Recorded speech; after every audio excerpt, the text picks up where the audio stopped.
Good morning everyone, welcome back to my channel new blog. তোমরা সবাই কেমন আছো? আশা করি ভালো আছো। আজকে শুক্রবার আর এখন বাজে সকাল 8:30। আজকের ব্লগটা আমি এখান থেকে স্টার্ট করলাম। আকাশের কোনায় কোনায় মেঘ জমে আছে আর বৃষ্টিটাও সেই হচ্ছে। দেখো সকালবেলাতেও বৃষ্টি হয়েছে, একটু আগেও বৃষ্টি হলো, গোটা ছাদ একদম বৃষ্টিতে ভর্তি। এই 3-4 দিন ধরে শুধু বৃষ্টি হয়ে যাচ্ছে। চা খাবো তো একটা দেখছি ভুজিয়ার প্যাকেট বাড়িতে রয়েছে, ছোট্ট প্যাকেট একটা, তো ভুজিয়ার প্যাকেটটা দিয়ে লাল চাটা খাবো। কাজ টাজগুলো আমি আগেই করে নিয়েছি, কারণ অলরেডি এখন 9:30 মতো বাজে। সকালে ঘুম থেকে উঠেছি, ঘরের কাজ সব হয়ে গেছে। এখন একটু জলখাবার বানাচ্ছি আমি। এই যে বানাচ্ছি হচ্ছে চাউমিন। এখানে পেঁয়াজ আর কাঁচা লঙ্কা রয়েছে, চাউমিনটা বয়েল করেছি। আর আজকে চাউমিনে না কিছুই দেবো না, শুধু আলু আর এই যে ডিম আগে থেকে ভেজে রেখেছি। মানে কোনো গাজর ক্যাপসিকাম এইসব দেবো না, প্লেন খাবো আজকে।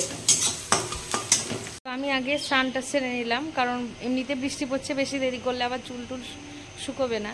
তো দেখো বারবার বৃষ্টি আসছে আবার কমছে, এই যে ওয়েদার দেখো। এবার স্নান তো হয়ে গেল, পুজোটাকে সেরে নেবো। চলো পুজো সেরে নিয়েছি আর আমি এখন হালকা করে একটু রেডি হয়ে গেছি। একটু বাজারে যেতাম, বাজারে আমার টুকিটাকি কাজ ছিল, সংসারের অনেক জিনিসই কেনাকাটা থাকে, কিন্তু গিয়ে আমি বিকেলে দোকানে বসে যাই, সেজন্য কিছু কেনা হয় না সেরকম। আর এখন পুজোতে তো খুব ব্যস্ত, তো বেরোবো বলে বাইরে দেখো কি জোরে জোরে বৃষ্টি পড়ছে। ভাবলাম যে বেরোবো, রেডি হয়েও বেরোতে পারিনি। এখন আমি কি করব, ঘরের মধ্যে চুপ করে বসে আছি। আর আজকে আমার রান্না নেই, মানে মা আজকে রান্নাটা করছে, পুরোটাই মা বানাচ্ছে, আমাকে কিছুই করতে হবে না।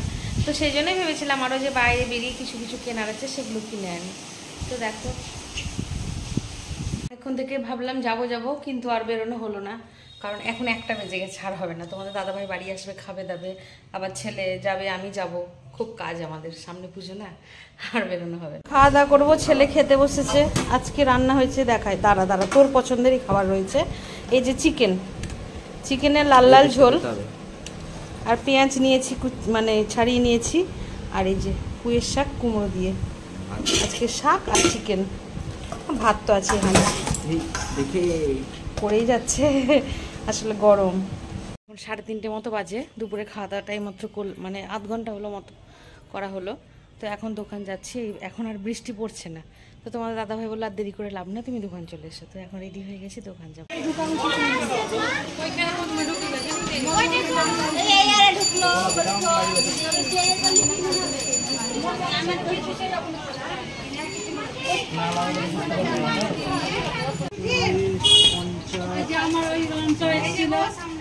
আপনি একটা নিয়ে নিন না, দাদা তোমার বলছে তো 400 টাকা মালাই বই চলছে দিদি, একদিন পরে সেই মাল পাবেন না।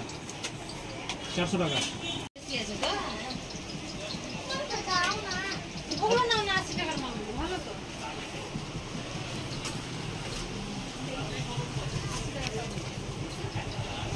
তো অনেকক্ষণ দোকানদারি করলাম, এবার একটু চা খেতে হবে, একটু ব্রেক দরকার। তো তোমার দাদাভাইকে বললাম একটু চা নিয়ে আসো, তো চা আনতে গেছে। আইসক্রিম খাওয়া চলছে, এই যে বুনু খাচ্ছে আইসক্রিম।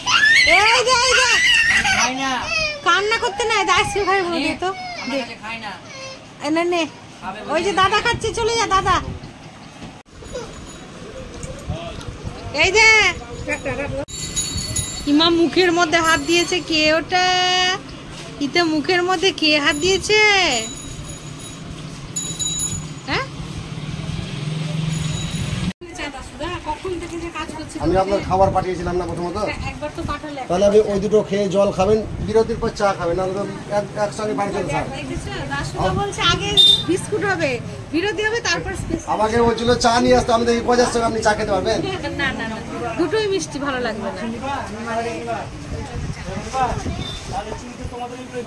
দাসুদার চা দারুন, সেই মানে সেই লেভেলের চা, সুন্দর। পোষণ খেলি না তুই? না কেজি হবে। এখন বাজছে 10:30, দোকান লাগাবো এখন। তো লাইট টাইটগুলো অফ করেছি বাইরে, আর এখন কাস্টমার নেই, কারণ বৃষ্টি হয়েছে তো অনেকে আসছে, অনেকে আবার আসছে না, মানে রাস্তাঘাট প্যাচ প্যাচ করে জল কাদা। আজকে ডিনারে মুড়ি খেয়েছি, আমাদের এখন এটাই হচ্ছে, একদিন মুড়ি একদিন রুটি। ওই যে একটাই কারণ, ভাত খায় না সেহেতু আমাদের একদিন রুটি হচ্ছে, একদিন মুড়ি হচ্ছে। আর যদি ভাত খাওয়া হতো তাহলে ধরো বাড়ি এসে ভাতটা বসানো। তো যাই হোক, আজকের ব্লগটা এতটা অবধি রাখছি। আজকের ব্লগটা যদি তোমাদের ভালো লেগে থাকে, like comment share and subscribe করতে বলো না। সবাই ভালো থেকো, সুস্থ থেকো, দেখাচ্ছে নেক্সট ব্লগে। Good night.